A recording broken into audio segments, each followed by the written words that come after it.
Yeni bir zinana Peygamber sallallahu aleyhi ve sellem diye. Haysi bir zinana ike diye. Adamın ahlakına, raftarına, pis ahlakına sabırlı olup cıdanımlık gerağıda diye Aşet radıyallahu anh'ın soğan verecektir diye. Bağın işte bir noktaya giretim geliyor.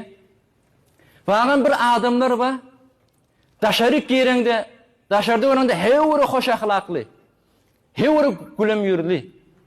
Hevri papaza. Göründe bir perişteye alak. Gülüm yüzlü. Emme şol adamlar ha.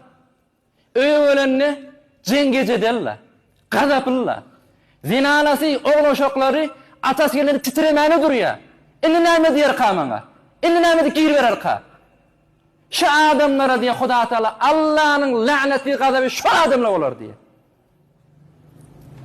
İnnallâhe yebgadu el-ca'deriyyel cevvâz. Allah'ın gazabı, Allah'ın laneti o adamı olur.